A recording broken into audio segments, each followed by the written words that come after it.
I'm coming if anybody's here. Sorry. Had to run to the bathroom, the little girl's room.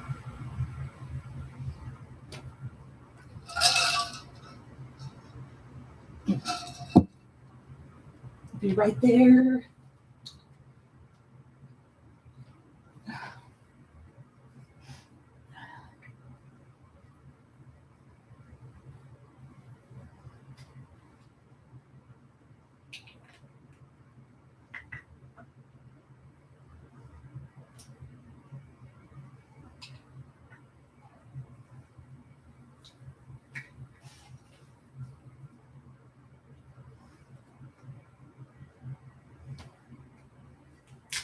Feels like such a weird night, weird day.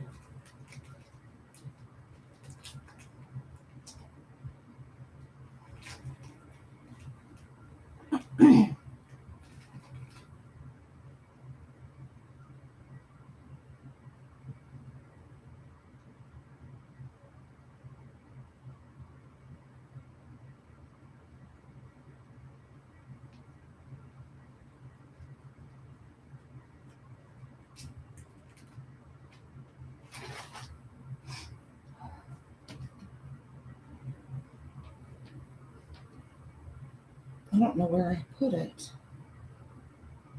Oh, here it is.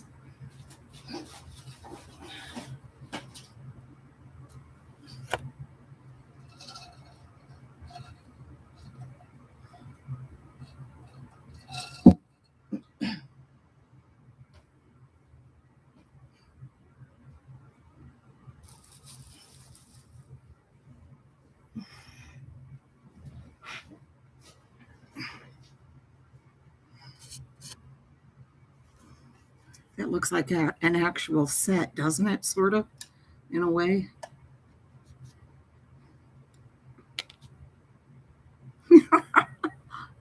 Kind of does. Like it's a real set.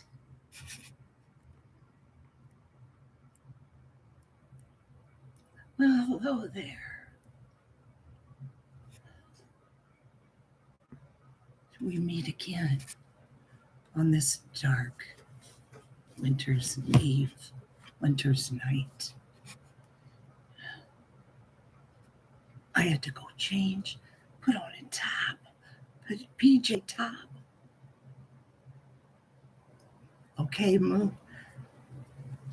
We're almost to the end of Haunted Gary.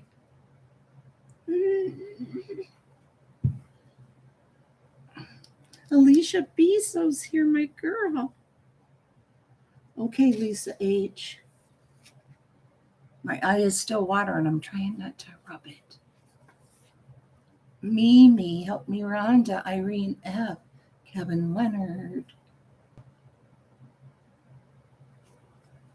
I don't know if Davida made it. I sent her a message, but I think she's in bed. I sent Carolyn one too. See if she Nope, didn't hear from her. She must have went to bed. Whisper to me, Detective Turtlegum. I want to finish this story. I think now is the Jackson 5. I know you guys are going to like that one. Yes, I'm your foster mom. Mom of two men. Looks like you were the first one here. Okay, everybody, lay back and relax. Okay, Alicia. Hi, Denise Renee. Good. Hi, Moonchild Pink.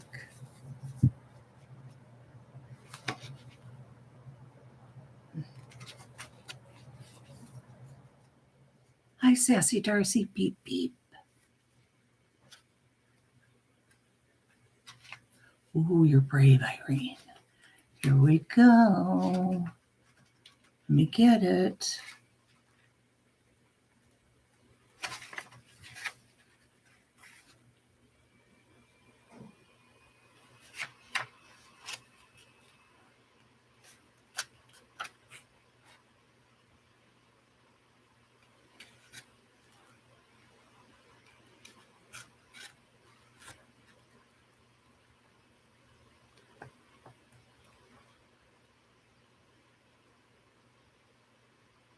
Okay, let's see.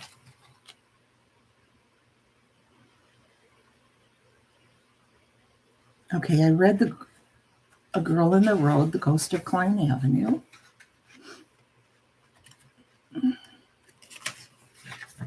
Should be right after that.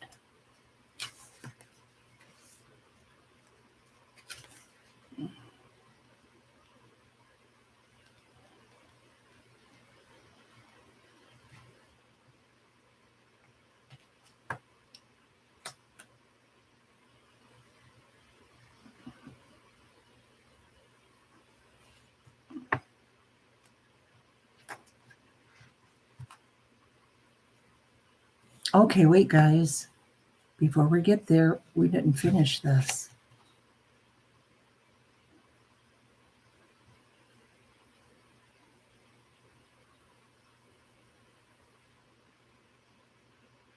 Sorry. I know you want to get to the Jacksons. I do too, but we have to finish.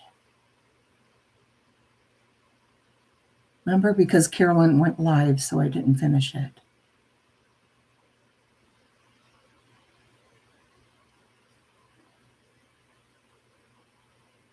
Yeah, remember the last thing was the accident at the bridge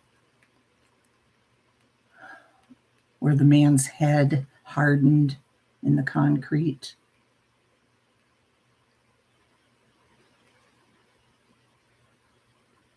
Okay, well, here we go. Okay, here we go.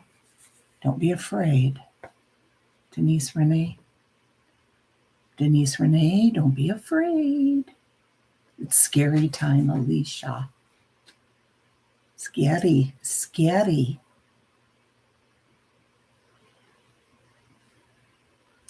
Okay, after that accident, it said, though a myriad of lawsuits ensued on the part of the dead workers' families, the consensus maintained that no one entity or person could be effectively blamed for the incident. The most that was achieved was an out-of-court settlement by one family who used their winnings to set up a college fund for the workers' children. That sounds weird, their winnings. Hi, Tracy B. After almost 4 years later, after laborious checking and double checking of every aspect of the construction, the Klein Avenue extension finally opened, though workers who survived the collapse strictly detoured from it for months or even years, according to colleagues and friends, perhaps to quell some guilt or ghosts of one kind or another. The stretch was eventually named the Highway Workers Memorial Highway.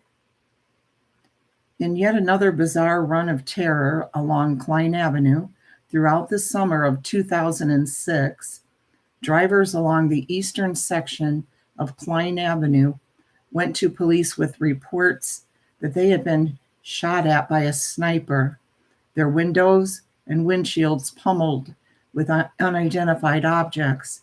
The FBI became involved and came to believe that either a BB gun or slingshot was the weapon being deployed by the assailant. Despite the determination by the Bureau, others maintain that the attacks were simply the result of flying gravel. Though several leads were turned in, no arrests were ever made in the alleged sniper attacks of Klein Avenue.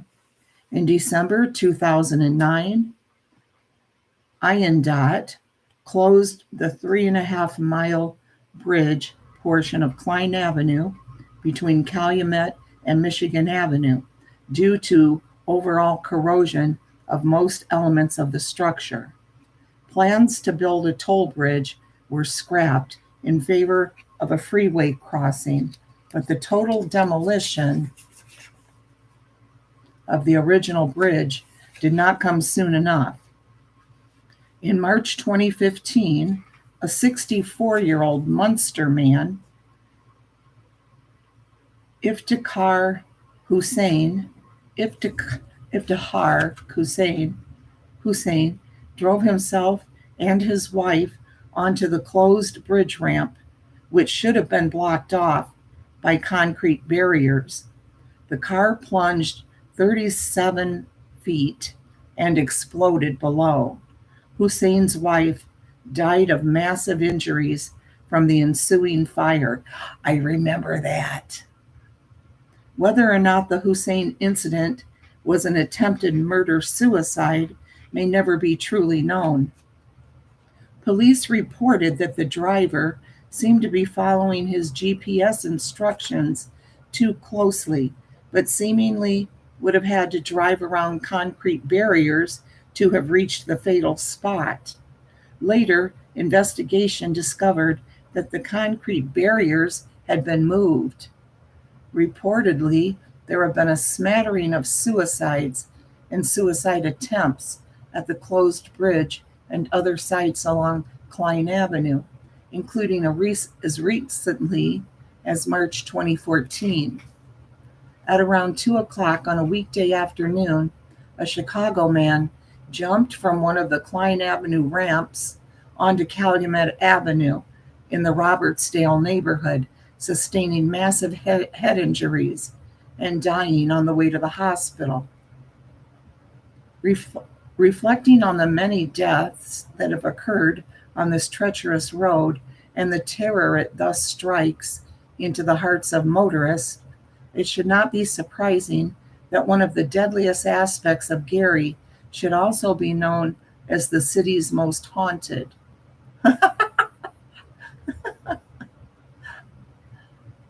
I like that. Boo. Oh, shite. Indeed, the most famous ghosts in Gary are the Phantom Hitchhikers, or Vanishing Hitchhikers of Klein Avenue. Far from being indigenous to only Chicago, Phantom Hitchhikers, known to folklorists as PHH, are an international phenomenon. They are also nothing new. Sightings date as far back as the Old Testament. One such sighting tells the story of Philip, who baptizes an Ethiopian who picks him up in a chariot and then disappears. In the New Testament, Jesus himself appears to two men on the road to a neighboring town. During their supper, the travelers recognize the crucified Jesus as he breaks the bread. Then now I'm already freaking myself out. I'm seeing the dark window and I thought that was somebody standing there in front of me. I always get more scared than you guys.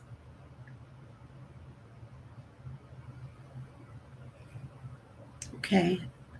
I like to pretend like you guys are all my little kids, like I used to scare my kids and my baby sisters. Hey, Rough and Ready.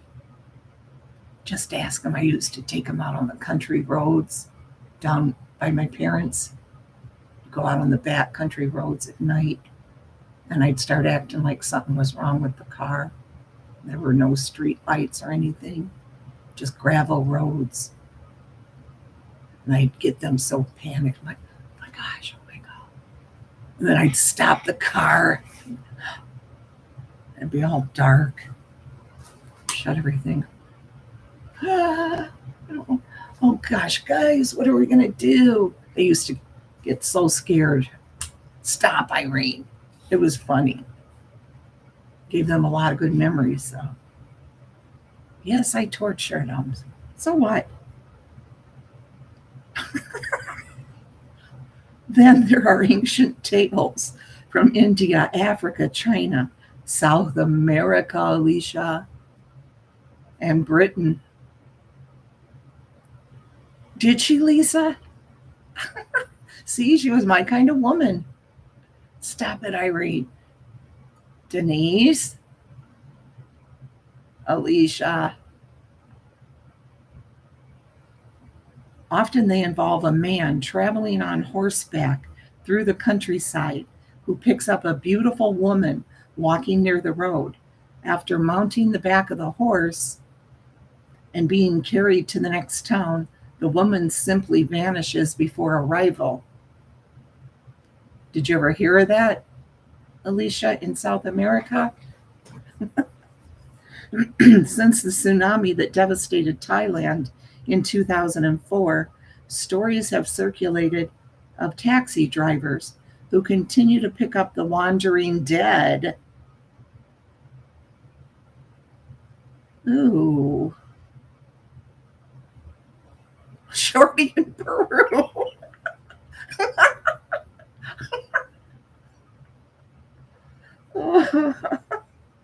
For those that you guys don't know, Shorty was the horse I had when I was a kid. And I loved him so much. Little white horse. Wandering dead. Most versions of the tale describe a driver who picks up a couple looking for a ride to the airport in Phuket. When the taxi arrives at the destination, the driver turns around to find that his fare has silently vanished. This commonly retold tale is accompanied by ongoing reports of taxi drivers picking up one or several passengers near the beach, all of whom simply vanish after boarding the cab. But are these apparitions phantoms, hallucinations, cultural manifestations, or something else? Lisa, you were too. Alicia Biso, he was described as a large pony, but I would not allow him to be called that. Somebody said he was a big pony. He wasn't a pony, he was a horse. He was a horse. But he has been described as a large pony.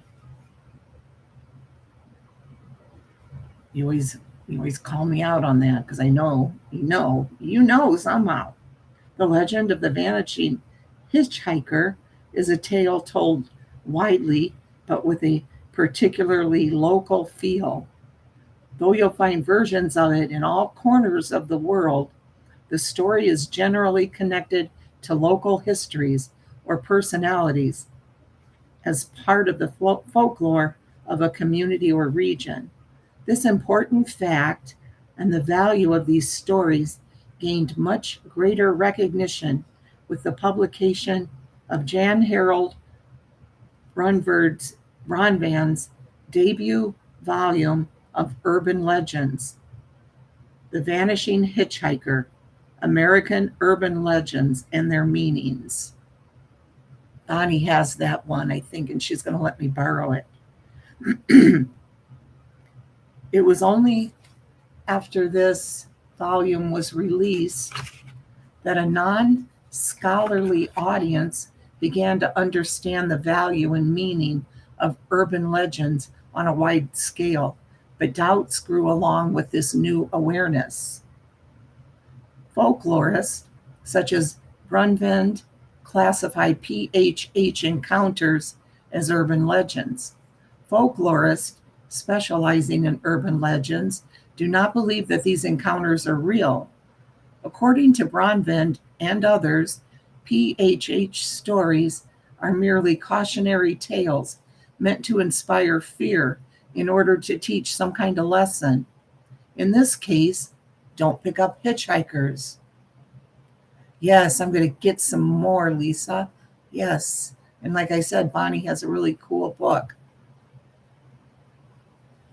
She even sent me a couple articles from it, pictures to see if I would like to use it.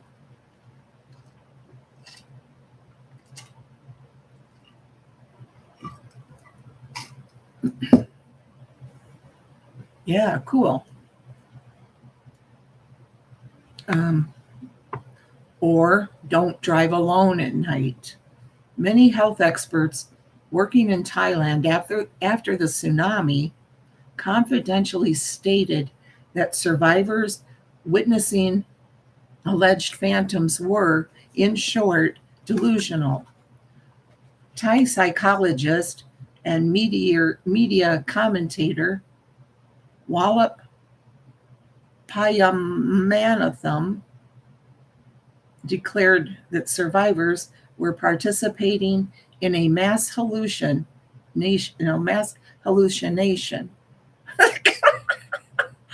Irene, that is a cue to the trauma being suffered by people who are missing so many dead people and seeing so many dead people and only talking about dead people. This idea of mass hallucination is closer to a long-time theory held by psychologists that witnesses truly experience PHHs in a real, albeit hallucinatory way. That is, people do have the experience of seeing PHHs, but there is no objective reality to what they are seeing. Now I'm going, ugh. In this case, the hitchhikers are not ghosts, but illusions induced by both our expectations and the hypnagogic effect of night travel along darkened roads. Now, why are they making this hard for me to spell right now? No, I wouldn't, Kevin. No. Be scary. All these emojis.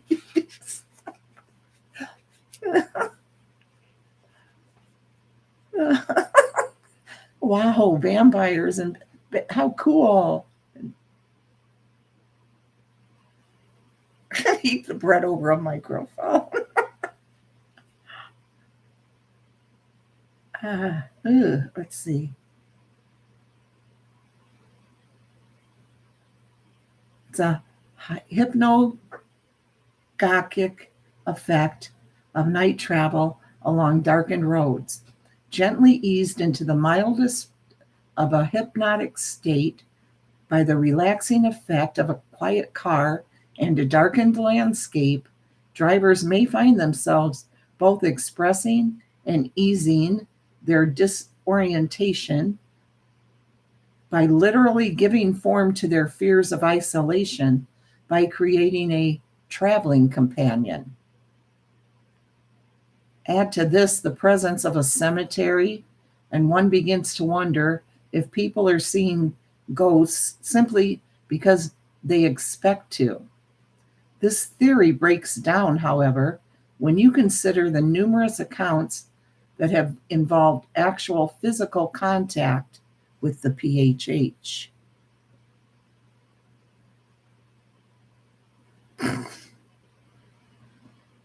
Like many vanishing hitchhikers, the ghost or ghosts of Klein Avenue have interacted with witnesses time and time again.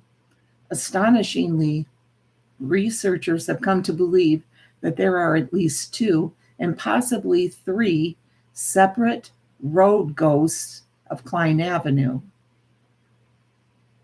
I'm going to have to drive there sometime. For real.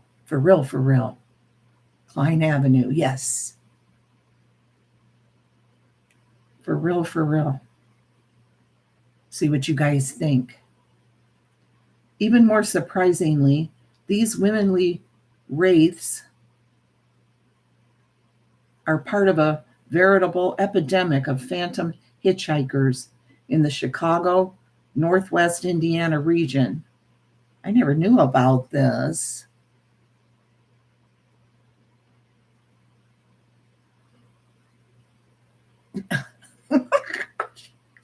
You guys are freaking me out now. Okay, in 1933, around the same time the stories of a Klein Avenue ghost began, not 1, but 3 phantom hitchhikers appeared in neighboring Chicago. Some researchers even speculate that one may share an identity with a Gary ghost.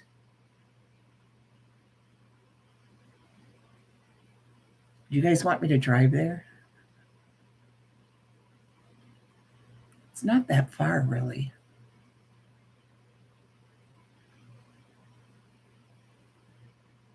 What time is it? 3:13.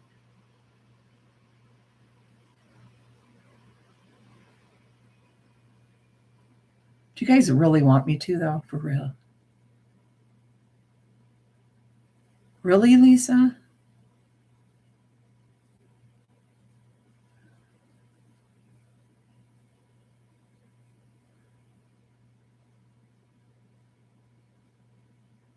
No. To go get my daughter, still listening. Yes, do it. Go, Martha. No, it's late. Late night garden robbing.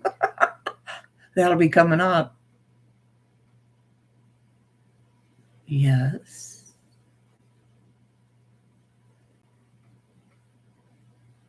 Alone. I would be alone. Not now, another day. Yeah, I'm going to wait. Sounds good, but I don't know.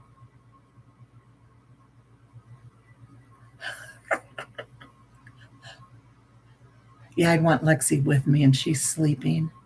And Dave left this afternoon to go to Buffalo, and he won't be back until Tuesday.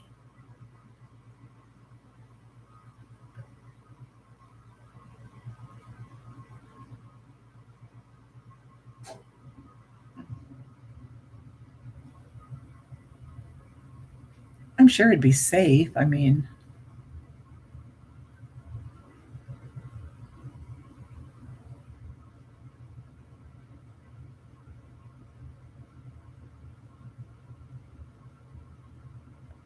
he's not here. He left today. What is that, Lisa? A plug?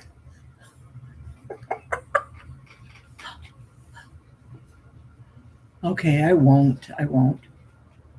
Those blue man. Okay, I better get back to reading so we can get to the Jackson 5.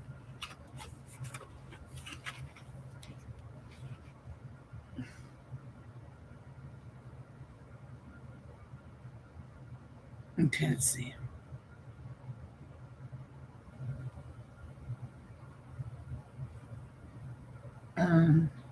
In 1933, around the same time the stories of a Klein Avenue ghost began, not one but 3 phantom hitchhikers appeared in neighboring Chicago. Some researchers even speculate that one may share an identity with a Gary ghost. No, Lexi's in the other room. Isaiah's in here. He must be at his girlfriend's tonight. Irene, stop.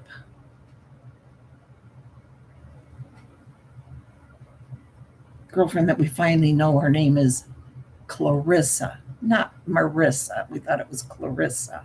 We thought it was Marissa. It's Clarissa. Stop. It does look creepy.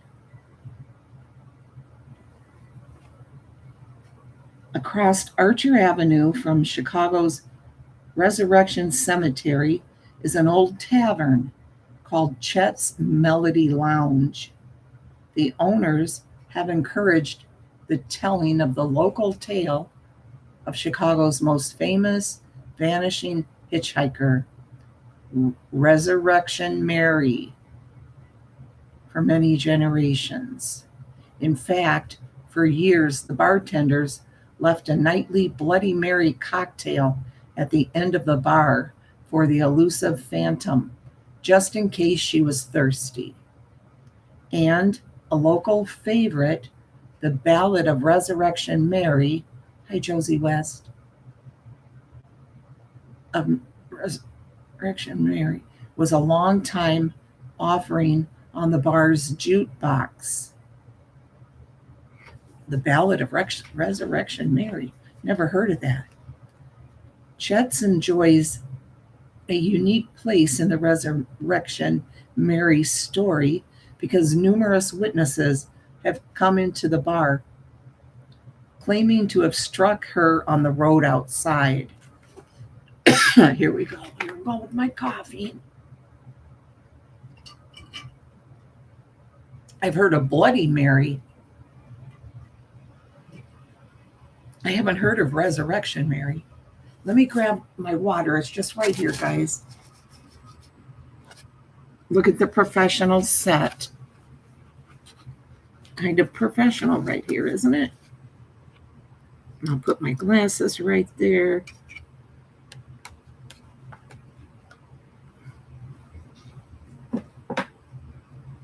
Doesn't that look like a real program you'd be watching?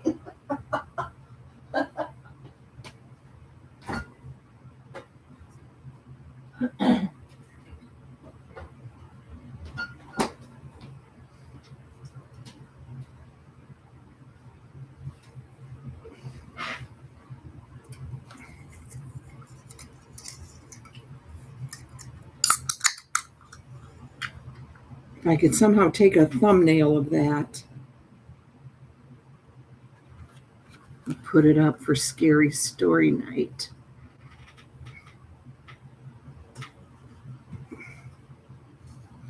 Let me put my water in here.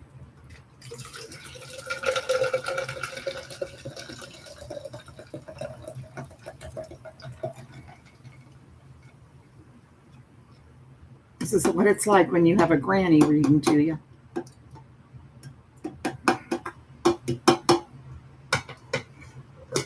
Shelley always laughs because I have to get the last drop out. I have to get every drop.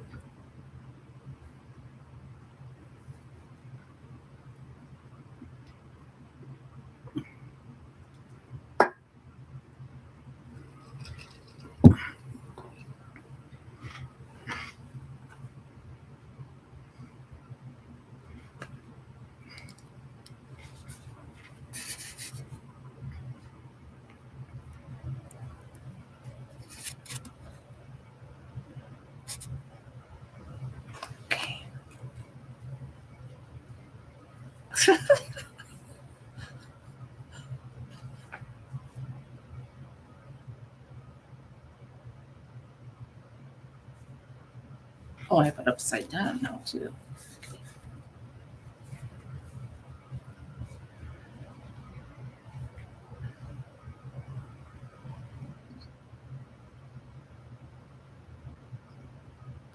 A long time. Okay. Chet's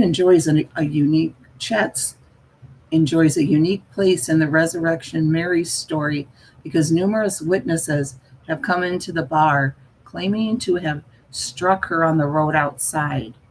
The encounter follows the same plot line almost without deviation. A man is driving along Archer Avenue around 1 a.m. From out of nowhere, as he passes the stretch of Resurrection Cemetery, a woman appears in the headlights of his vehicle. He slams on the brakes to avoid striking her, but it's too late. In each eyewitness account, the driver testifies that he felt the vehicle make contact with the woman's body as he ran her over. Nonetheless, when he gets out to attend to the victim, she's nowhere to be found. Chet's first became associated with the legend because of the sheer number of drivers who rushed into the bar begging for help after these bizarre experiences. For Chicago's Mary, there are plenty of historical incidents to connect to these tales. Most researchers have long believed that in life, Mary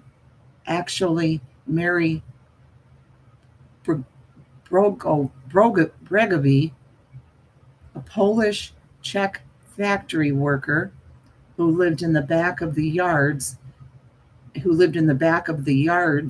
neighborhood near the Union stockyards. That's where all the cattle are. On a fateful night in the spring of 1934, she went through the window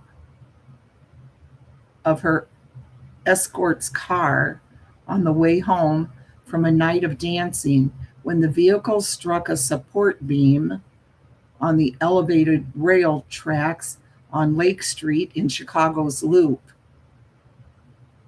Also in 1933, men traveling home from the old Melody Mill Ballroom in Forest Park, Illinois, began encountering a flapper girl in the road, dressed in a black fringed shift and walking along the fence line of Forest Home Cemetery.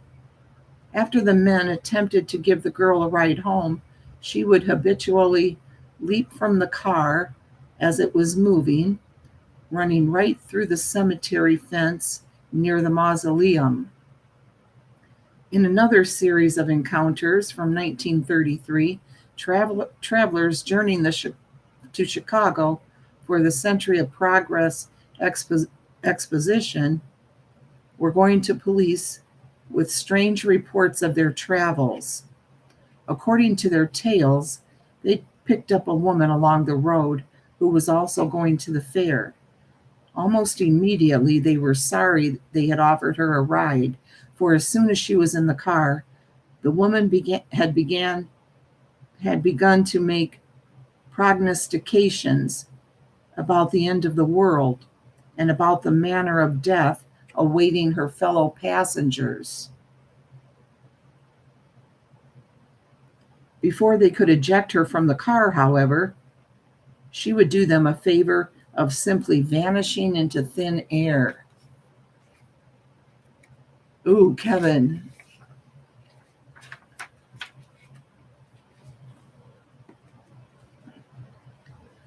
Some researchers have wondered if the woman encountered by Chicago fairgoers in 1933 is the same phantom who has been seen for generations by Northwest Indiana travelers. How come I'm just finding out about this? I've lived in Northwest Indiana for almost 67 years coming up in May. I ain't never heard of this. Nice that we were warned. Certainly, many tens of thousands of visitors came into the fairgrounds from Indiana, Michigan, and points farther north and east by way of the Indiana Dunes Highway. Their vague reports of meeting a woman along the way, quote unquote, may very well have been Gary area encounters. Incidents involving a Klein Avenue ghost followed the Phantom Hitchhikers' typical unfolding. A motorist, usually a man traveling alone in the wee hours, comes upon a woman walking by the side of the road. She is usually wearing a white dress of another era. The driver offers her a ride, and as they drive on, he finds that his passenger is beautiful but despondent, sullen. After a few minutes of wordless travel, she abruptly asks the driver to pull over, usually near the banks of the Little Calumet River in the neighborhood of Black Oak. Once the car stops, she leaves without a sound and disappears into the dark water. Numerous witnesses have called police to report what seems to be a suicide attempt, only to be told that there's nothing to worry about, or that an officer would be sent later to check it out. Okay, here it shows right here a picture. It says, some legends say the Klein Avenue ghost drowned herself in the Calumet River, seen here from a bridge at Indiana Harbor. Others say the drownings occurred farther south in the Little Calumet. See, you can tell that this is an industrial area here.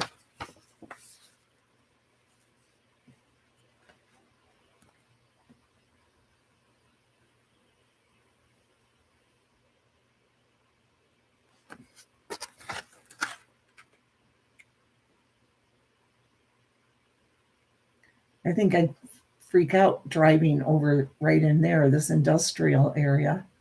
This doesn't look familiar to me. Some of these highways you're not allowed to go. They're like entrances to like one of the mills. Oh gosh, in my own arm, I thought that would never mind. To understand these encounters, one must recognize that they typically occurred years ago. Holy shuck. Oh, the Saw movies. Yes, Kevin. Lexi got Dave and I into watching those. They were good. Dave kept looking at her and going, "Kid, you watch this stuff. Kid, what's wrong with you?" But yet sitting there watching them. To understand these encounters, one must recognize that they typically occurred years ago, before the Klein Avenue Highway was built. In those days, the old road passed right over the little Calumet River, not high above it. Butchie, quote unquote, was living in a neighboring town in the 1980s when he found himself traveling alone on Klein after midnight. I had left the airport after dropping off a pilot friend and was driving back to Griffith, where I lived, and I was taking Klein Avenue. It was a little before 1 a.m., and it was drizzling. I remember because my friend didn't know if I would be able to fly out in a few hours to pick up his client in Indy. I had just passed Fifth Avenue when I saw this lady in a long dress, like a prom dress or wedding dress, all dressed up, walking in the rain, the same direction I was going. I thought right away she must have been going home from a wedding reception or something. It was Saturday night, late, and maybe broke down or got into a fight with her boyfriend. It was almost winter, very early November, and pretty cold, and she had no coat or even long sleeves on, and she was already pretty soaked. These were days when people wouldn't accuse you of stuff, so as most people would have, I pulled over and rolled down the window and asked her if she needed a ride. She turned and looked at me, and she was very, very sad, just very sad. She sat in the car and sat in the passenger seat.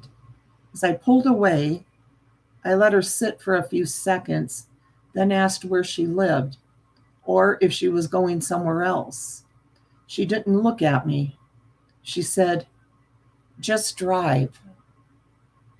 I said, "To where?" And I laughed. It was raining harder and the wipers were going, and she was soaking wet. She still didn't look at me or answer. So I figured I'd keep going toward my house. Oh, she said, just, okay. Yeah, she said, "Just drive." I said, "To where?" and laughed. It was raining harder and the wipers were going, and she was soaking wet. She still didn't look at me or answer. So I figured I'd keep going toward my house and wait for her to speak up, which she did after maybe a mile and a half or so, right after we passed 80. That's Highway 80. Right before the little Calumet River, she yelled, "Stop here." And I almost jumped. It was so loud. I slammed on the brakes, thinking I was about to hit something, and she opened the door and got out and ran toward the river. I got the car out of the road and parked and got out to see where she went, but she wasn't there. Nobody around. I tell you, I stood there for a long time, just dumbfounded, just in shock with my mouth open.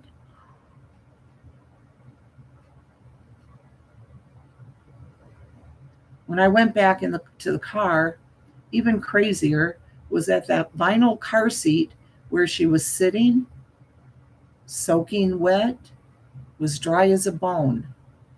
Not one drop of water. This was before cell phones. And I don't know if I even would have called the police right then if I had one, because really, I don't know what had happened. It was just too weird. But when I got home, my conscience got the better of me, and I called to make a report. It was the desk number I got for whatever station was in that area, and the desk sergeant or whoever said, "Okay, thanks for calling." After I told him, this woman jumped out of my car and ran into the river like it was totally normal, like, "Okay, have a great day."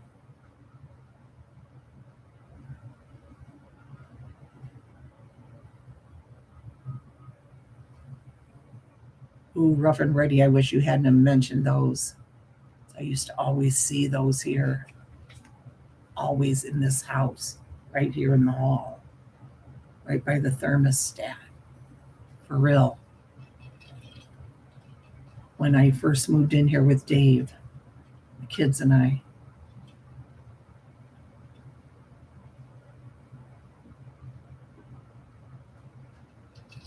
I'd see him for years. I saw it for years. It always freaked me out.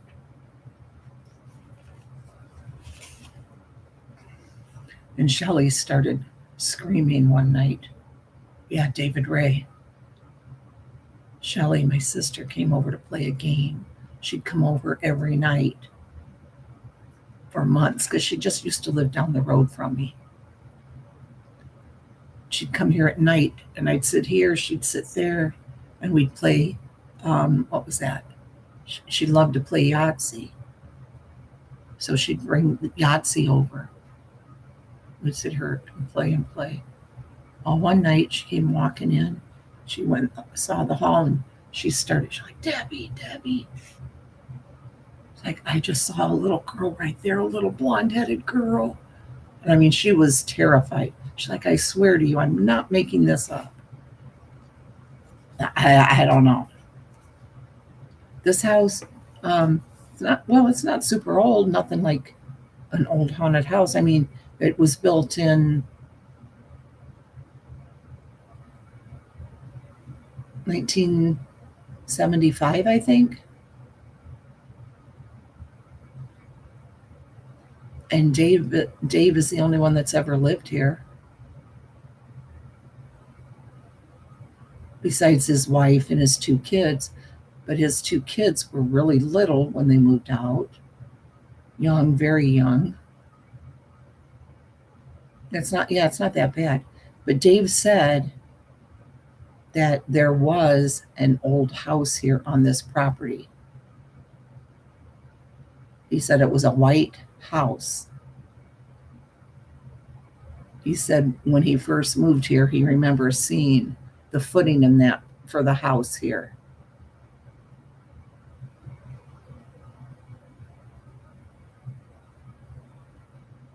So he said there actually was another house here at one time. And this is just built on the lot that this house was on. There's this house, the house next to it, and one more house right after that. These were 3 matching houses built, all the same. Except one didn't have a garage. It had a back garage.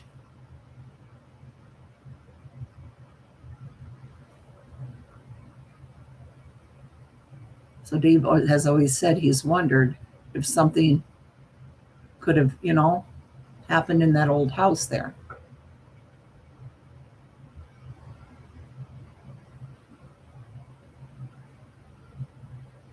Why are you crying, Irene? Really, Irene? Because it was a dark shadow and it would freak me to freak out, and I'm not even joking. I would be sitting in there in the living room with Dave. We watched TV every night together, which he wants me to start doing with him again. I've got to start doing that again. But as I'd sit there, It was out of the corner of my eye. And I'd look and I'd see a big, dark figure, shadowy. And I'd see it walk. I'm not kidding. It used to freak me out.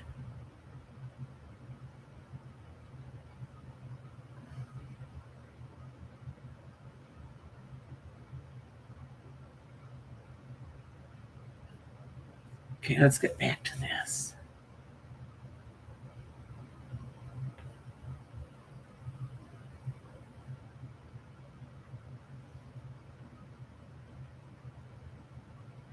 The Little Calumet River actually plays an important part in several popular versions of Gary's Vanishing Hitchhiker story. Perhaps the most well known is the region's own version of the old Mexican folk tale known as La Llorona, or the Weeping Woman. For half a millennium, a phantom known as La Llorona, probably not saying that right, has chilled the blood of Mexico City residents with their cries of Mijis, Mijis, Hijos, Mijizo, Mijos. What does that mean, Alicia? Oh, it means my children, my children. Oh. According to prolific tales, she has been seen for centuries, wringing her spectral hands, her blood-soaked gown trailing behind her. The faithful say she is one of the damned, a murderess condemned by God forever for the killing of her illegitimate children. Like many such wandering phantom women in white, La Llorona is attached to a real-life counterpart. Her name was Donna Luisa de Laveros, an Indian princess who fell in love with Mexican nobleman Don Nuno de Montecarlos in 1550. Although Donna Luisa loved Montecarlos deeply and bore 2 children with him, he refused to honor her with marriage due to her lower social station. When her lover deserted her and wed another, Donna Luisa went insane and stabbed their children to death. Gazing upon her mutilated babies, she immediately realized her deed and took to the streets of the city crying, "Mi hijos, mi hijos, mi hijos," until she was arrested and hanged for infanticide.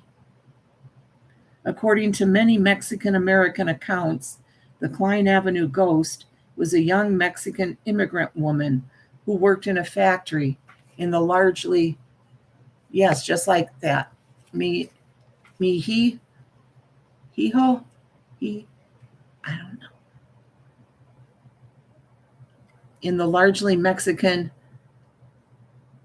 Cudahy neighborhood of Gary, and fell in love with a married Anglo foreman.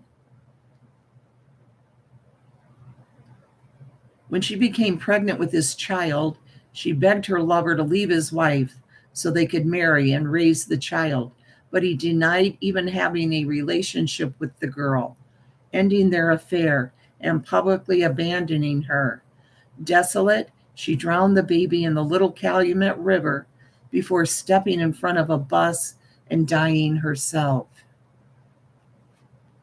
Another, also ethnic version of the story centers on a young Polish girl from the nearby town of Whiting who fell in love with a Puerto Rican immigrant, anathema to her strict parents.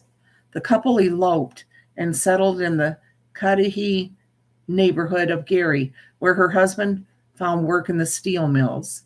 They lived a happy life and had welcomed 2 children when disaster struck. The girl's husband was killed when he fell into a vat of molten steel, another one of those. Desperate to support her family, she worked to strike up a new relationship and found a willing partner in a wealthy white man in town. Though he saw the girl as far beneath him in social standing, he promised her marriage and security, and she fell madly in love. Though he bought the girl jewelry and gave her money, showering her with affection and adoration, he made it clear that the children were a problem. Slowly, as she fell under his spell, she began to despise her babies. When the man made it clear that he would never marry her because of them, she smothered the children in their sleep. She then made her way to her lover's house to tell him the children were dead, but he turned her away in horror. Legend has it that she wandered the streets, afraid to return home to face her deed, until she was fatally struck by a truck near the intersection of Klein and Fifth Avenue. Other accounts claim that she wandered all the way to the Little Calumet River and, hopeless and alone, walked into it and drowned. Oh, Lisa. Oh, really, Kevin?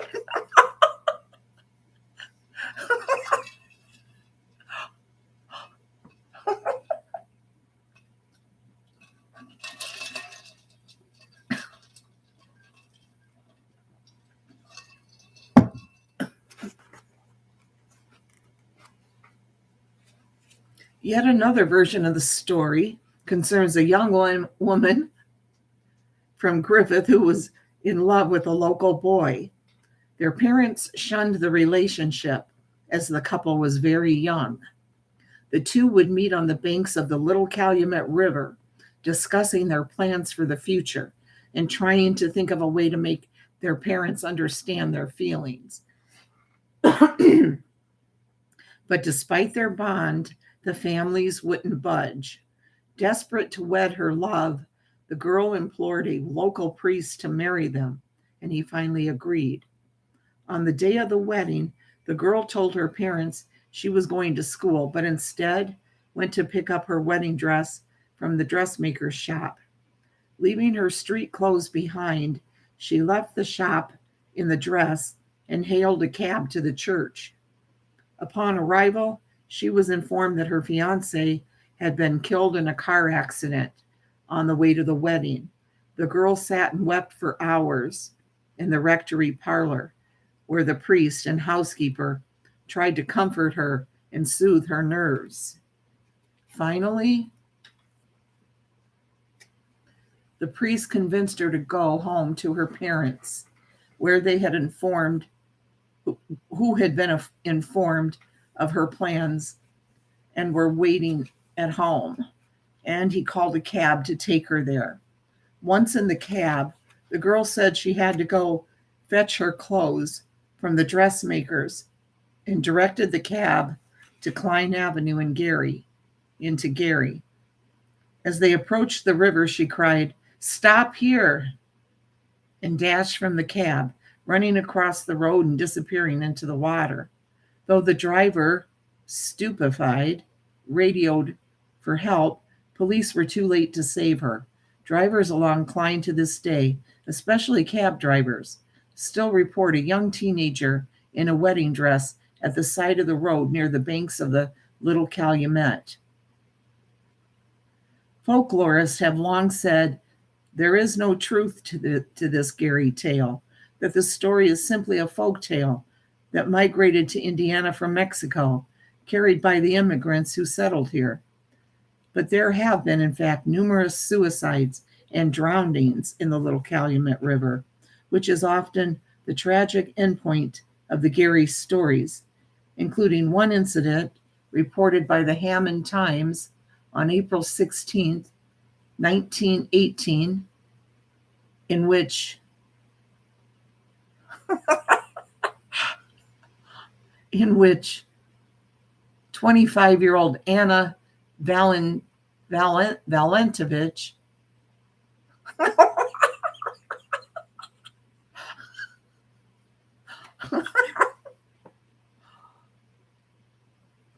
the wife of a Gary steel worker, left their baby at a neighbor's home, walked to the South Broadway Bridge, mounted the parapet, and leapt into the Little Calumet River, drowning herself.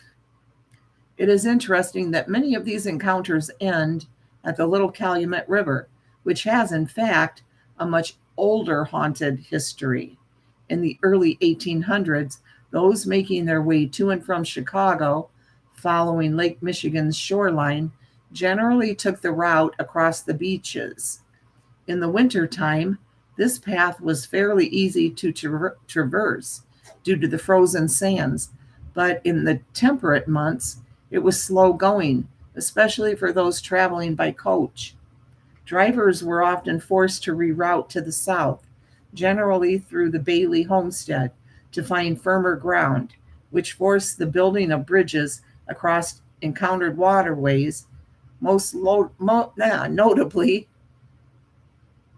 the Little Calumet River, which at times could be more than a mile wide from floodwaters. Indeed, it was the bridge that crossed the Little Cal just west of the mouth of Salt Creek that became the most infamously treacherous spans in the region's history.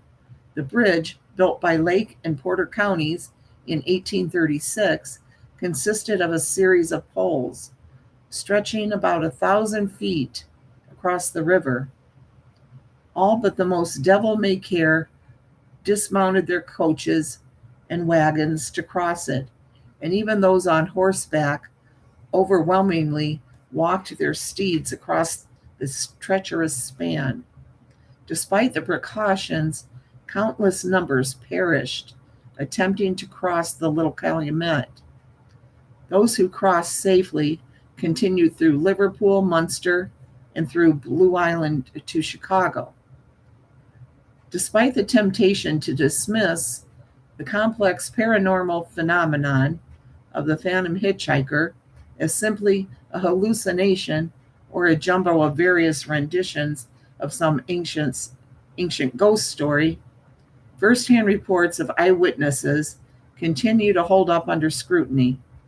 And so some researchers, spurred on by more than a century of experiential accounts, have tried to find an explanation for them in the roads themselves. Many researchers have come to believe that so-called ley lines have a lot to do with paranormal encounters along certain famously haunted roads. The concept of ley lines, it's spelled Ley. I don't know if I'm saying it right, Moo, if you're listening.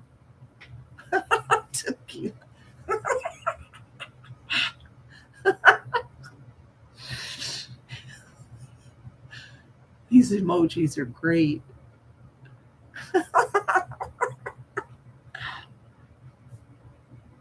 They have a lot to do with paranormal encounters along certain famously haunted roads. The concept of ley lines originated in Britain, where Alfred Watkins, a retired brewer, first noticed that the English countryside was covered by long tracks intersecting at various points. He termed these tracks leys.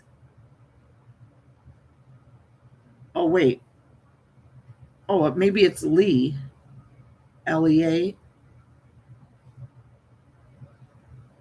meaning meadow.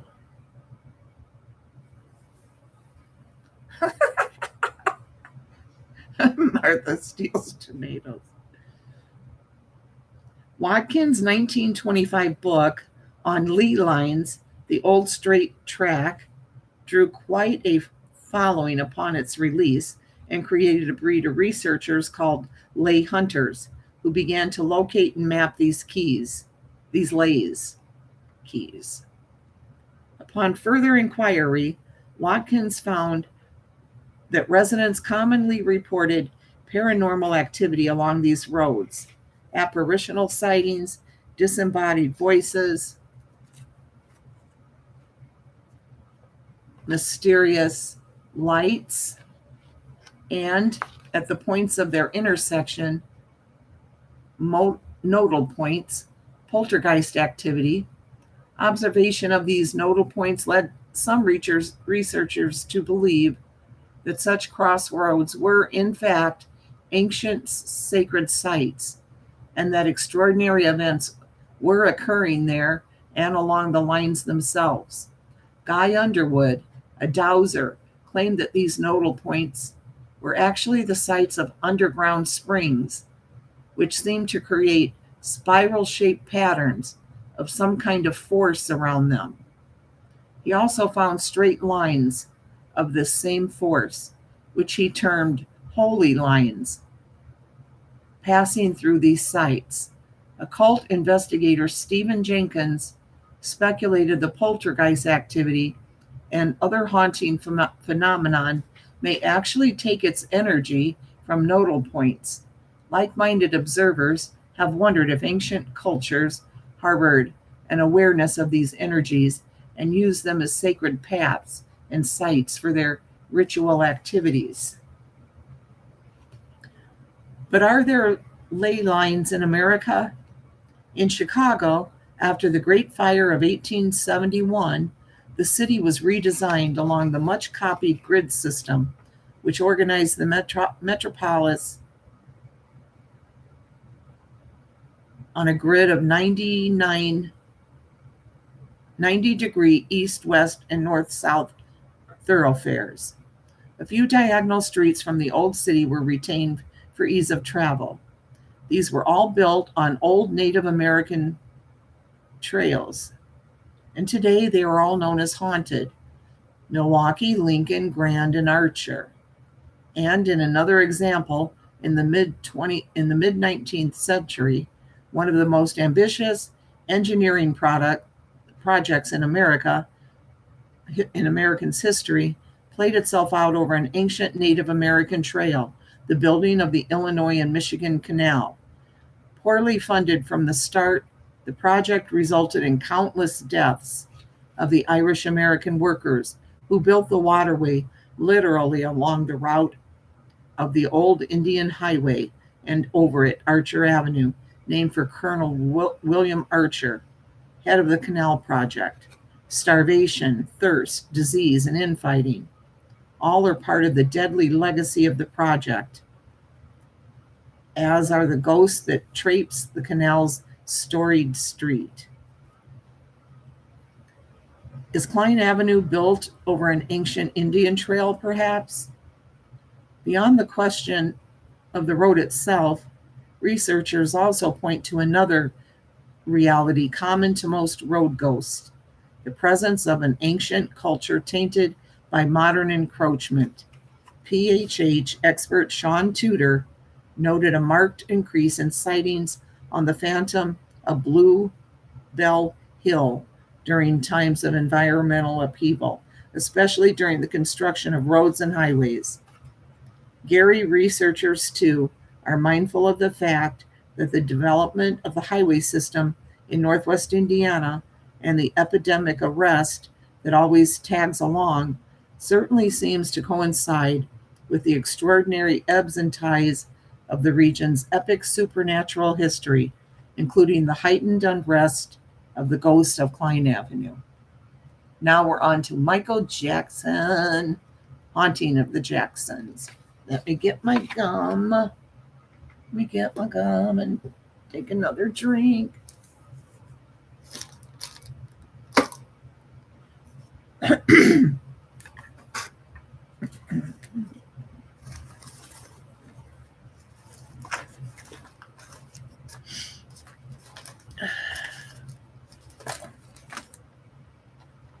Alicia, Shorty,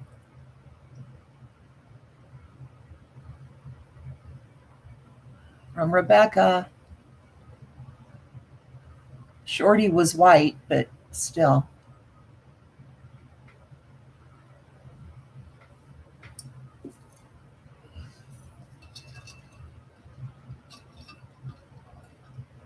You know the Jacksons were from Gary, right, Alicia?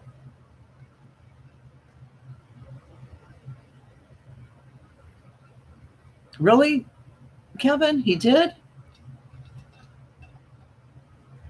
Was that towards the end of his life? Because that does sound familiar, sort of. Did they go into the little house that they lived in? Because I do kind of remember that now. A lot of touch.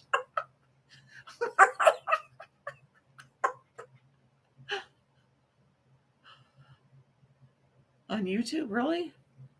I'd have to watch that. I'll have to look it up. Okay. Yeah, I want to see. Because I sort of remember. It was funny, Lisa. Irene.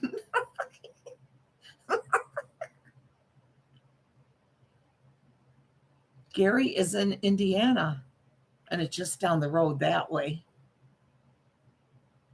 Like 3 miles.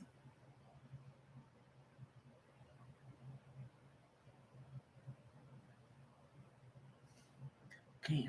Yeah, so he was born in St. Mary's Mercy Hospital, Michael Jackson. Same hospital I was born in 2 years before him. Yes, you do, Alicia. Buffalo is the one. Yes, don't come here to this house. Go to the Buffalo house. That's where we'll have fun. Be on the river. We can cook out on the fire, tell ghost stories, have our drinks. Be so much fun.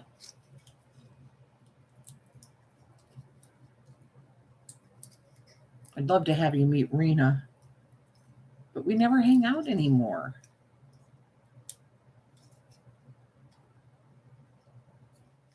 You know? I love that lady, but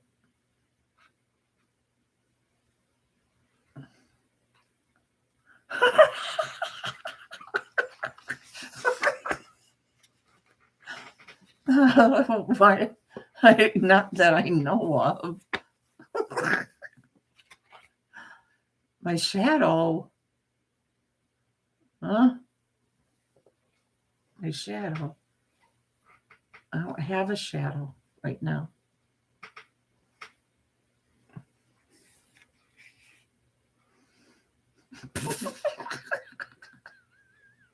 Ooh, you're drinking your limoncello, Lisa? Yeah. It's not. Stop. Oh, it is. Yeah. Stop it, though. You can see it moving.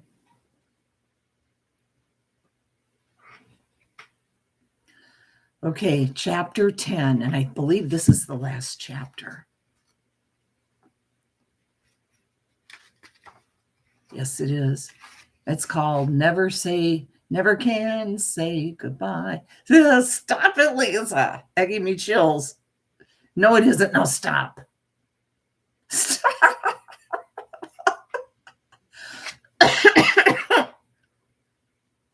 Never Can Say Goodbye, The Haunting of the Jacksons. In 2013, 4 years after Michael Jackson's shocking death, his mother, Katherine Johnson, brought Michael's 3 children to Gary, Indiana to celebrate their father's birthday. Is that what you saw, Kevin? Or was it Michael actually there?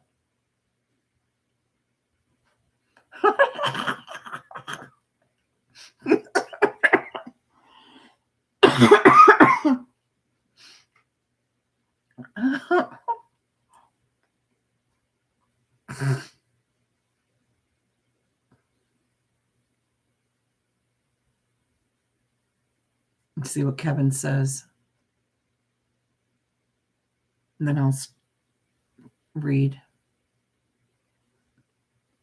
Okay, Michael Jackson was there. Okay.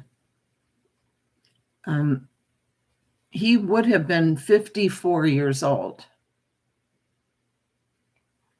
The family toured the city before visiting the family home in the evening for a candlelight vigil swarming with fans.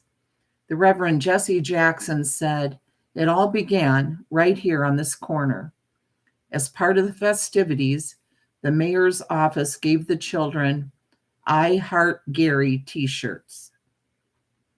Every year, thousands of fans of the peerless king of pop visit the Jackson family home in Gary, traveling from around the world to this point of pilgrimage, vigil, and awe. Despite devastating allegations of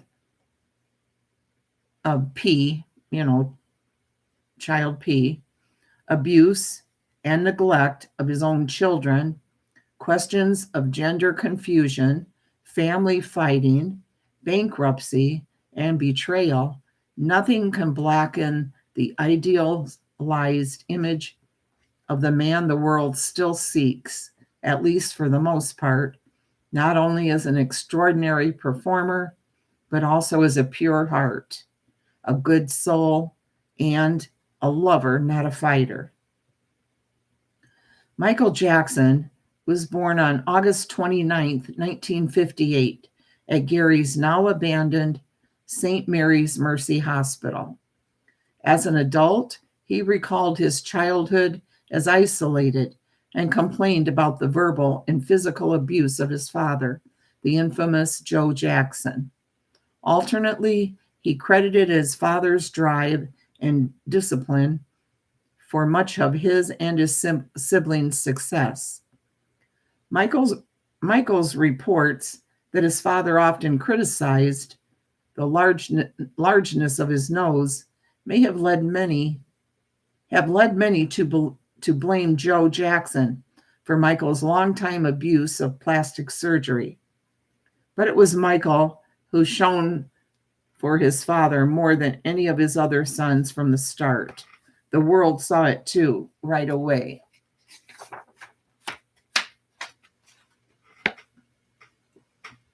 Joe Jackson himself had a less than lovely childhood.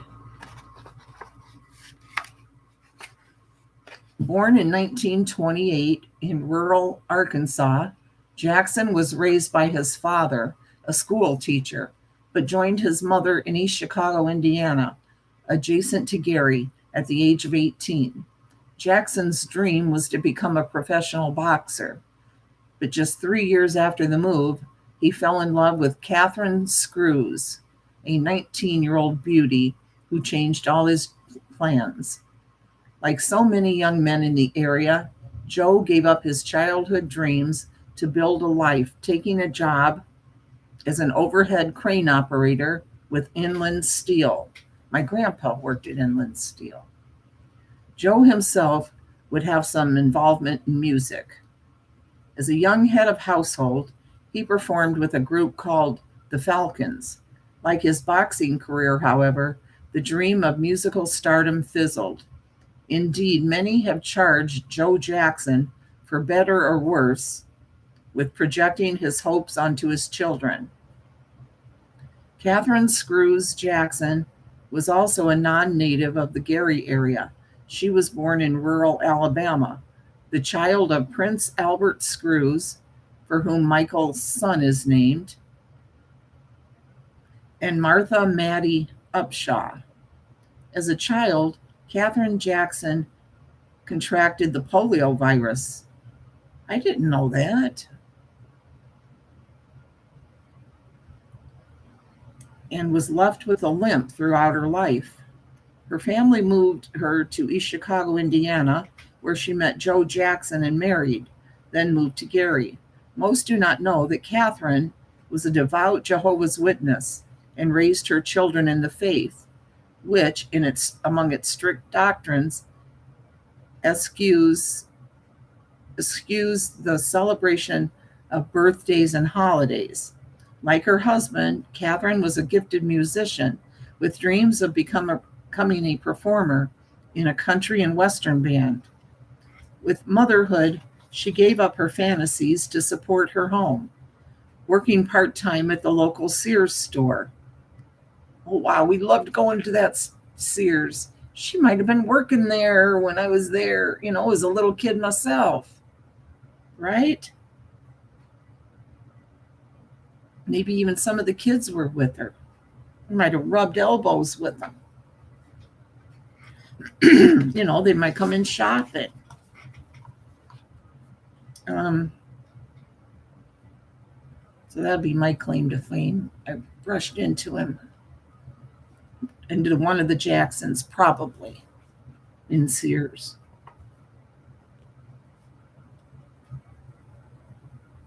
Okay, she gave up her fantasy supporter home, working part-time at the local Sears store, but sharing her talents for piano and singing with her numerous children. Also, like George, she was a deeply involved supporter of the Jackson Five from the beginning, creating their costumes and monitoring their dedication.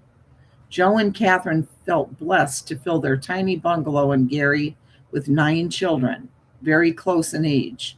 From their earliest days, they saw in them the musical talent they deeply respected. In 1964, now in his mid-30s, Joe gathered his sons Jermaine, Tito, and Jackie into the Jackson Brothers Band, appointing himself as their manager. Succeeding in local shows and winning some talent prizes, young brothers Marlon and Michael soon joined the group, which was re-christened the Jackson Five. It was at this point that Joe Jackson's infamous discipline took real shape. Though he has come to be known as a prolific abuser, his sons and other observers have remembered his physical abuse as typical of many fathers of the time, and his strict rehearsals and training an extension of his loving discipline. From 1966 to 1968, the Jackson Five toured the Midwest, making the rounds of all-black clubs called the Chitlin Circus, opening for acts like Sam and Dave, the OJs, Gladys Knight, and Etta James, but also performing at strip clubs and high school dances. Whether noble or notorious, the drive paid off. In August 1967, the Jackson Five performed its debut at Harlem's Apollo Theater, taking the Amateur Night Awards. Afterward, a local producer, Gordon Keith of Gary's Steeltown Records, signed the group for its first record. The album Big Boy was released in January 1968 and won the family a contract with Motown Records, which changed the spelling of the group to the Jackson Five and propelled the boys into stardom. Joe went on to manage the group despite its new life of world renown. He moved the family to Encino, California.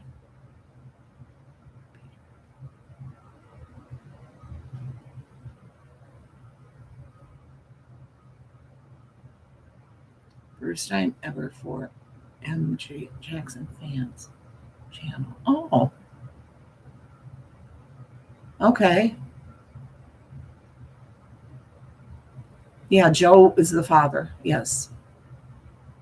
2 hours long. Okay. Peter Madani channel.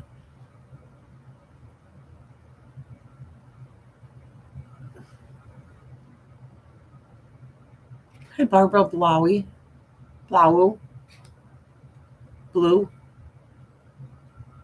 We saw the Jackson Five at the amphitheater in Chicago,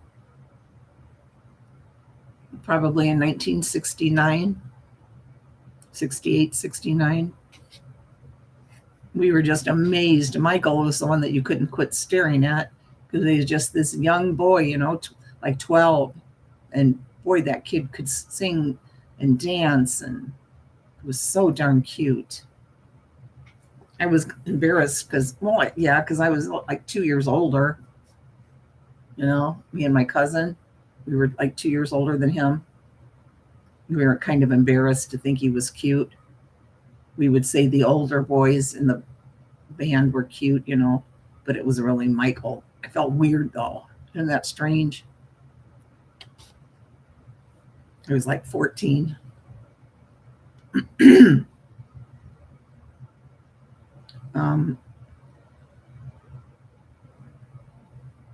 You can't put the link in here, can you? For that, because I'll never remember it, I bet, unless they write it down. They write it down.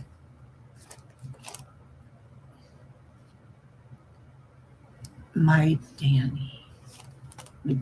Madonna.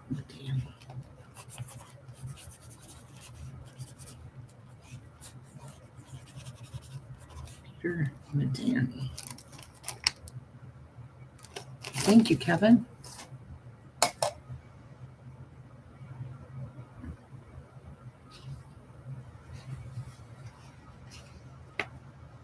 Irene F. The book that goes on and on. It never ends. My friends. Actually, look, we're almost to the end. Very short chapter. They don't give us that much of the Jacksons. So is that fair? Let's see. And he moved the family to Encino, California, where the living room, it is said, could have fit 2 of their Gary bungalows comfortably. No, I don't think so either, Irene. That's what Dave says too.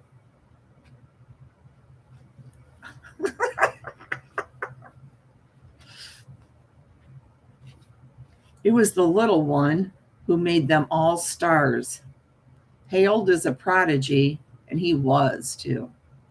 Michael Jackson and his vocal stylings broke records from the get-go, taking the group's first 4 singles, I Want You Back, 1969, ABC, 1970, The Love You Saved, 1970, and I'll Be There, I loved that song, to number 1 on the Billboard chart.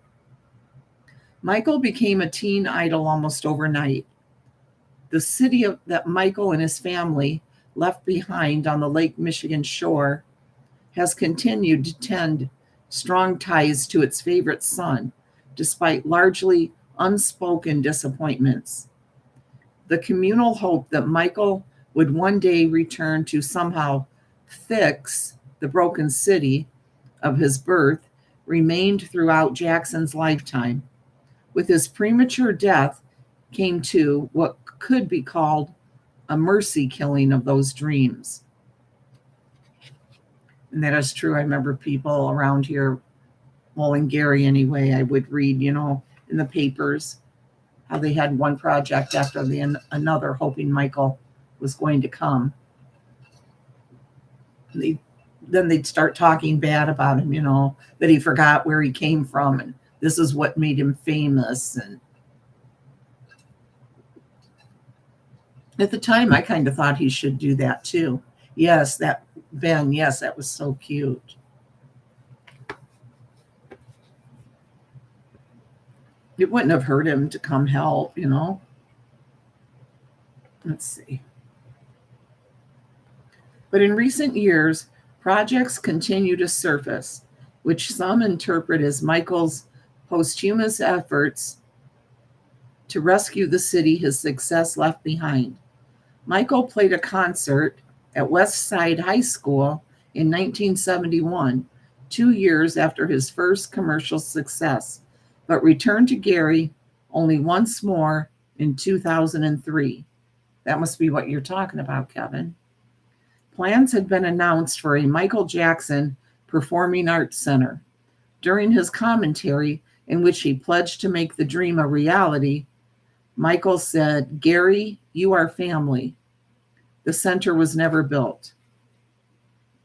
Plans for the complex moved forward without Michael in 2010, with the city promising a $300 million entertainment extravaganza including a performing arts center, a hotel, a golf course, and possibly even a casino.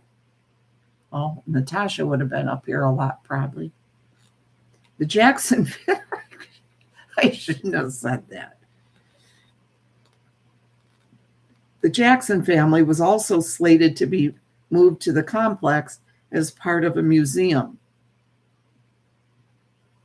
Hopes were high for the venture, which allegedly expected 750,000 visitors per year and millions in revenue for the desperate city.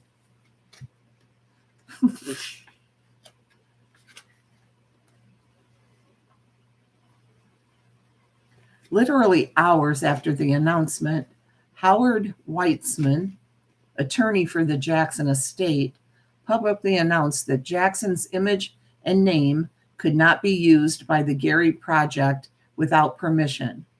His public statements clarified that, as executor of Michael's estate, his concern was not for the support of Michael's hometown, but primarily for Jackson's family. Interestingly, however, he also suggested that the estate had its own museum plans for California. Gary's mayor retorted with his own information. The Department of Public Works had already approved the land transfer to the Jackson Developing and Marketing Corporation, and Joe and Catherine Jackson were on board with the project. Indeed, Michael's parents, in 2010, formed the Jackson Family Foundation, a nonprofit to spearhead the Gary Project. But in the end, without the approval of the estate, there was no money to back it. In the end, the one thing that could send Gary on the rise again is dying or dead. As of 2014, the foundation's business license was suspended because it owned about 530 in California state taxes. That's it. $530, not million.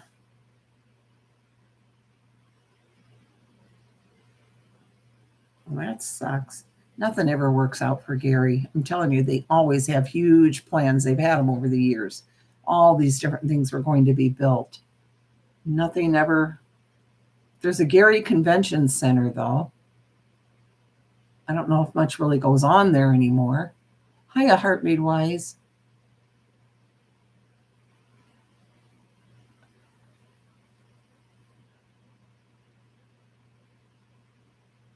Well, Heart Made Wise, I was born in the hospital, same hospital he was. Three years, I guess, before him. Because I think they said 58 he was born. It's 55. And his mother worked at Sears. We would go into Sears when I was a little kid.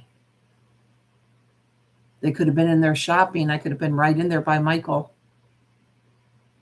So in a way, I kind of know him.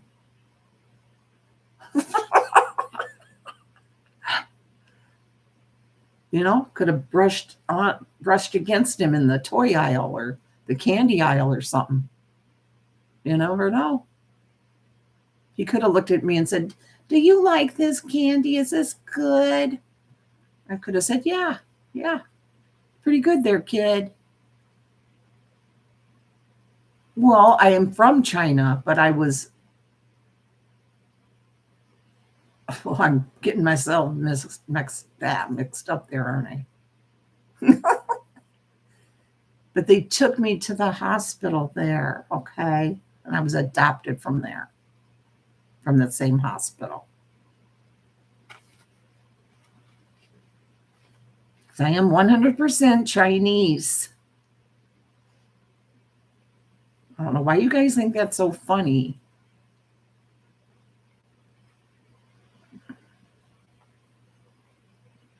That's why I don't look Chinese, and that's why my parents there didn't want me.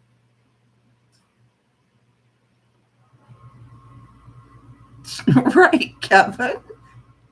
Ni hao.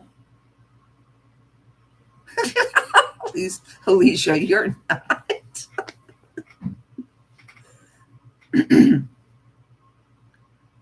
See, a Heart Made Wise is looking at me now, totally different, because I was born in the hospital.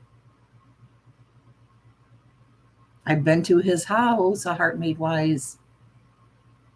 I have been out there.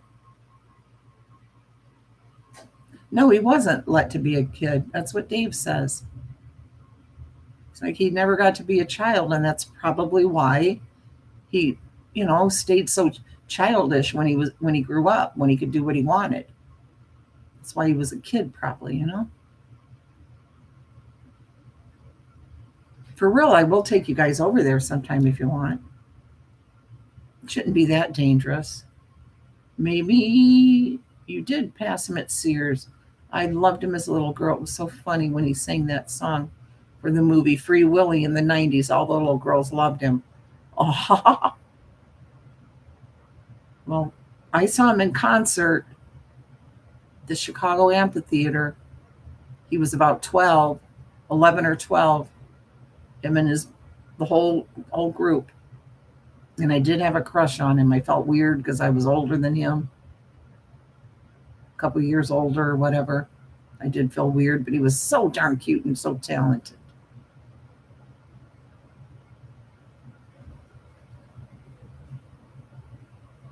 Really? Really a Heart Made Wise. Born in Mud Hut Hospital. They sent word by Pony Express. My parents. You two in Peru, not my country.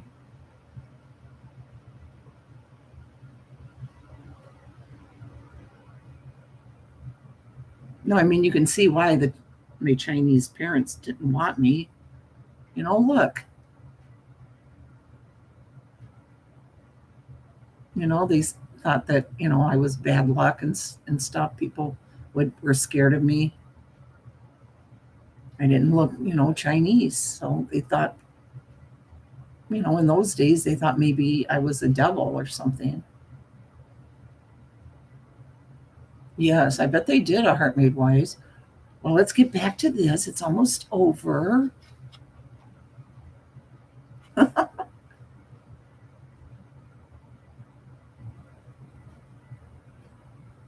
Your mom, child, and father. Hi. Yes. No, I don't. He was, yes. Boy, could he dance. Okay, let's see.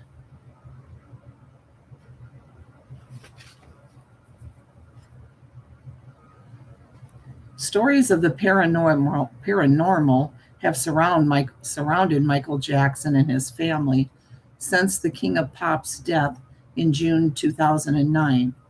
Shortly after his death, a correspondent for Larry King Live was granted permission to tour Jackson's now abandoned Neverland Ranch. Accompanying the reporter was Mike Brando, son of Marlon, who had been a close confidant of the singer before his death. During the live broadcast, cameras picked up what appeared to be a shadowy figure walking across a room at the end of a corridor. I do like my ramen noodles. Yes. In the days that followed, the video clip raged across the internet, accompanied with claims of Michael Jackson's ghost and Jacko haunting Neverland. The staff soon claimed to have solved the mystery. The shadow figure was, they said, simply a ranch employee walking across a lighting source that had been set up for the filming. But fans could not be convinced. For them, it was a loving sign that their hero was still alive and well. Around the same time, a California medium, Bonnie Vent, claimed that she had been regularly channeling the late Jackson. Her claims were met with polarized reactions. Some fans supportive of her suggestion that Michael was murdered, and others calling fraud before the first video was over. In the fall of 2009, the now dethroned celebrity medium Derek Acora, formerly of the ghost hunting show Most Haunted, claimed to channel Michael during a live televised seance at an Irish country house where the singer once stayed. The show was voted by Yahoo users as the worst television program of 2009. In early 2013, Michael's sister LaToya attempted to find answers to her brother's death by visiting a psychic. The visit was filmed for her television show, Life with Toya. During the segment, LaToya makes the visit dressed in disguise and speaks in an altered voice to avoid giving away her identity and thus tipping off the psychic. In the course of the reading, the psychic stuns LaToya by mentioning June, the month of Michael's death, the name Mickey or Michael, and the mention of toxins in his body. He then says he sees passion and energy. Then the psychic tells LaToya his passing was an accident, but it wasn't. In June of that same year, the Jackson family was back in court, suing the production company AEG Live for negligence in hiring Dr. Conrad Murray, the physician who had given Michael the fatal dose of propofol that led to his death and who ended up jailed for involuntary manslaughter. Randy Phillips, CEO of AEG Live, testified in court about conversations that had gone on with the ghost of Michael Jackson. Phillips claimed that his friend, Brenda Ritchie, Lionel Richie's former spouse, had received messages from a medium that allegedly came from the late Michael. In the messages, Phillips asserted Jackson said he accidentally killed himself and that the death then was not the fault of his doctor. LA County Superior Judge Yvette Palazuelos allowed the testimony to stand, even though the courtroom shook with laughter during Phillips' statement. Countless artists claim to be haunted by the spirit or influence of Michael Jackson, some more famously than others. In 2013, Jamie King, creator of the Michael Jackson-themed Cirque du Soleil, I can't talk right now, show in Las Vegas, publicly stated that he believes Michael is an unseen director of the show, claiming that the deceased star has guided their latest work. The show was written in Michael's memory and performed at the Mandalay Bay Resort.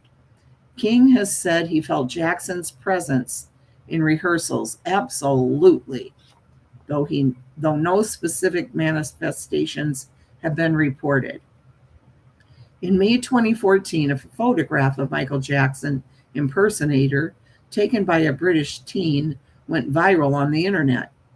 The photo, which shows the tribute artist signing autographs at an event, shows what looks like a face in the upper right part of the shot. 14-year-old Reese Sava took 3 photographs of the performer as he himself waited in line for an autograph, but only one frame showed the face. Sava and many others believe the face resembles Michael Jackson. In the summer of 2012, nearby neighbors of Michael's former Beverly Hills home began reporting ostensible auditory apparitions at the star's estate. Though 3 years had passed since Jackson's death, sounds of his music, even his own voice singing, were being reported in the vicinity of the home. At the time, neighbors referenced Michael's interest in the afterlife, believing that his interest was related to his apparent visitations after death. In early 2013, Michael's sister Latoya revealed on Good Day New York that Michael's ghost could be regularly heard tap dancing at the Jackson family's Encino, California estate.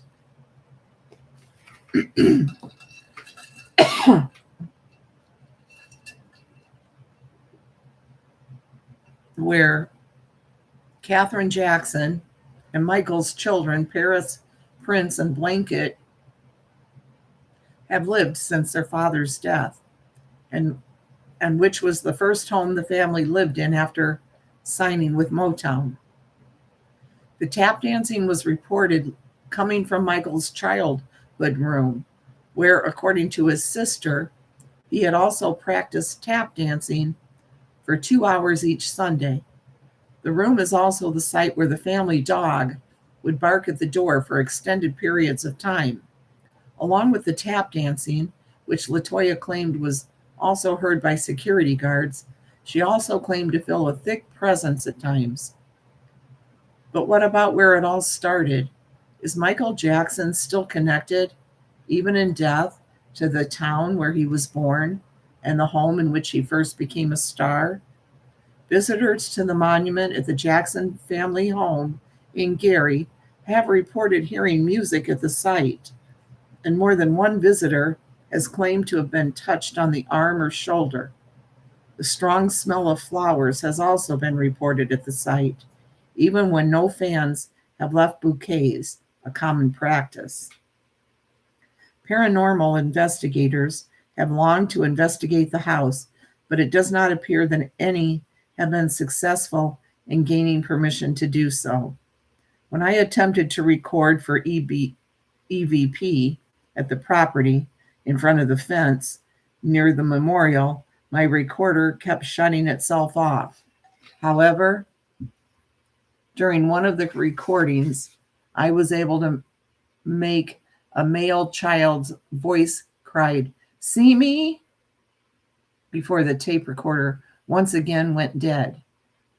Only one notable change has been made to the Jackson property since the Jacksons left the home in 1969. In June 2010, the city of Gary dedicated a monument at the home in honor of Michael Jackson. Standing 8 foot tall and weighing 5,000 pounds, the monument was donated by a local business, Stone Plans. The granite was mined from a quarry in India, owned by the family of company owner CEO Senthil Muruganathan. But the monument was completed in just 2 days after Muruganathan, a longtime fan, was inspired during a television viewing of Michael's memorial service. The black granite monument praises Michael as the king of pop and lists his birth and death dates and details of his life, beginning with his earliest days in Gary. The front of the monument shows Jackson in silhouette, in a pose he made immortal, balanced on his toes, a moment of glory, frozen forever. Under the etching, a lyric, "Never can say goodbye."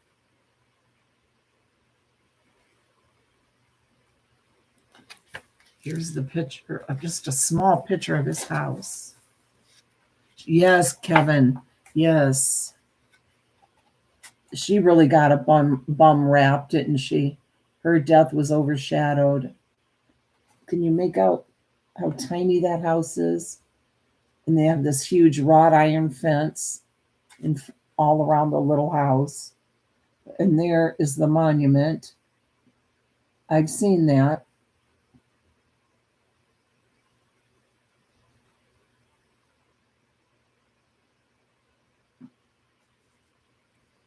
He was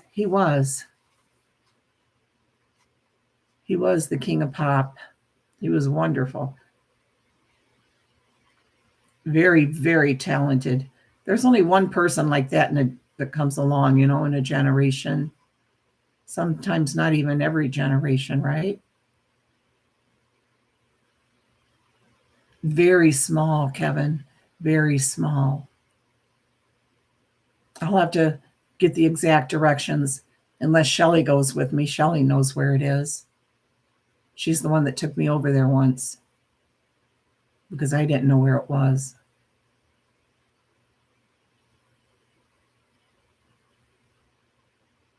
And I can't say what happened because some guy started to put his head in the window and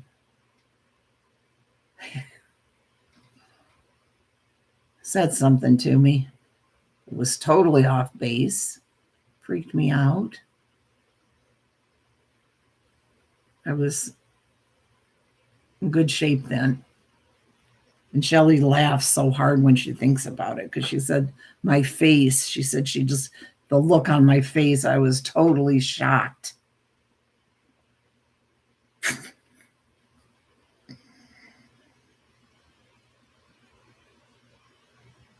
That's the end.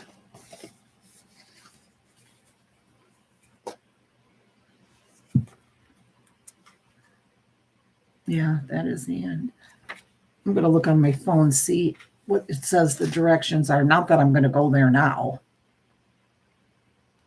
But I'm going to look on my phone because I don't want to be driving all around in that area and get lost.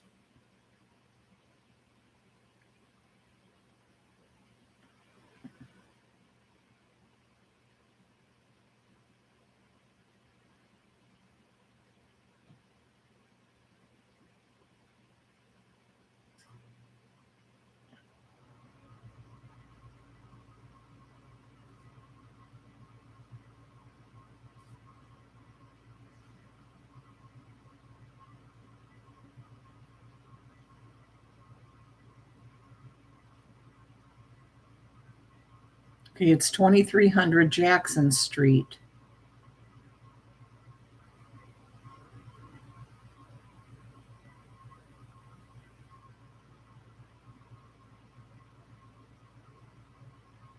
Okay, I'll put that in here. 2300 Jackson Street.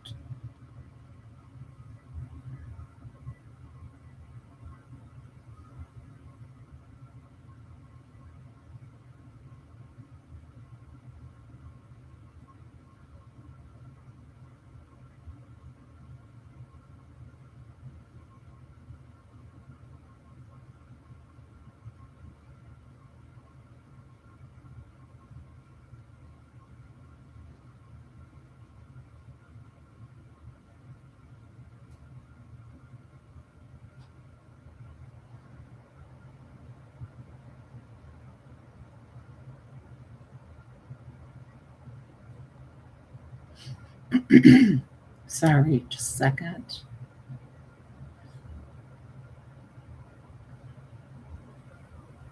Oh, it's only 3.9 miles from me, guys. Not far at all. I didn't realize it was that close.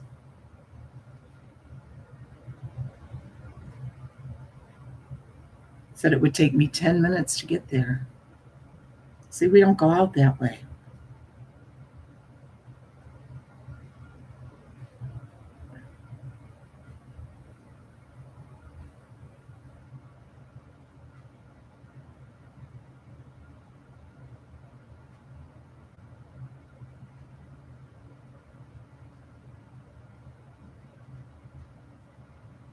Here's I remember this too. A little boy and girl playing in the yard. It is close, isn't it?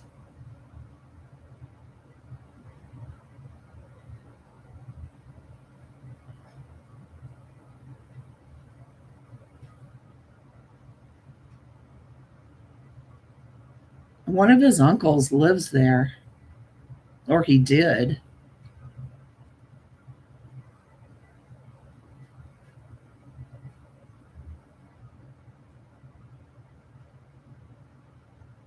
If I knew how to put this up on, I could share the screen, But I don't know how to do that yet.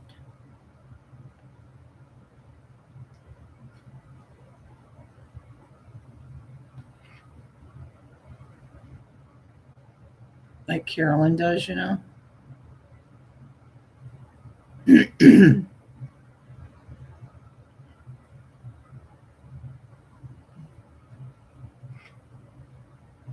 guys, you can kind of see the house better here.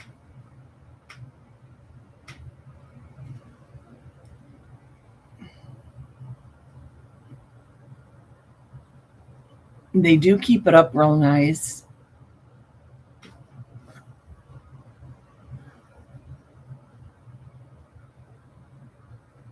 But I mean, it's just the tiniest little thing. And just to think, 2-bedroom house, 9 little kids,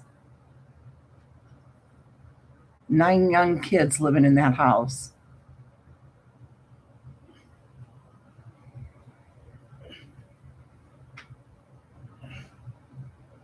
What do you think of me now, a heart made wise? Less than 4 miles from Michael Jackson's house. Cat's got my. I hope he's okay. Is your house real little like that, Irene? Really?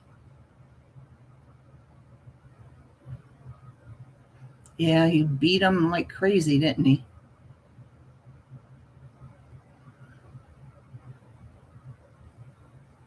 We'll have to take a drive over there.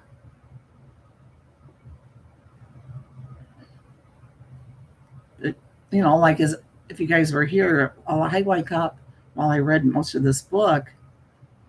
People avoid Gary, And when you go in there, you get a lot of looks. Used to be very, very dangerous. I just don't think it's that dangerous anymore. Watch when I take you guys over there.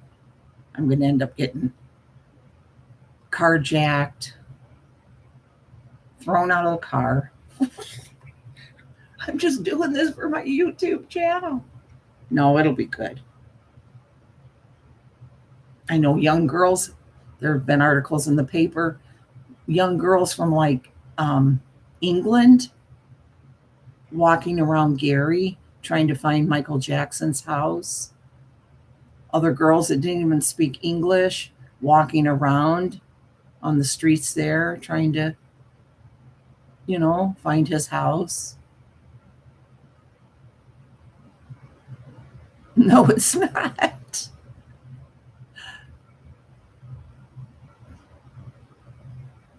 But anyway, guys, thank you for coming. Hope you enjoyed it.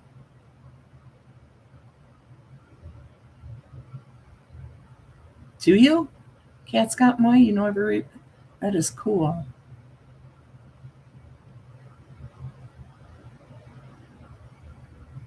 Nice. Take a shotgun. Well, if Dave was with me, Dave always has a gun. It's always a concealed gun.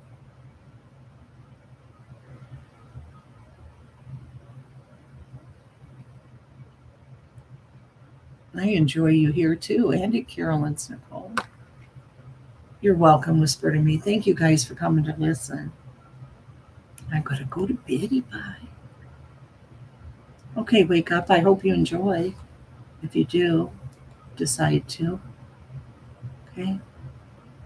Good night, Lisa H. Thank you. Love you, boo. Love you, Alicia, my boo-boo. Irene, Josie, Kevin. Cat's got my LMNW50. Irene. And Barbara. Josie. I love that name, Josie. It's so darn cute. Okay, love you guys. Hi, Kristen B. to Siv. Good night. Oh, you lucky wake up. I loved Prince too. He was talented. Rough and ready. Night, night. Bye, guys. Thank you.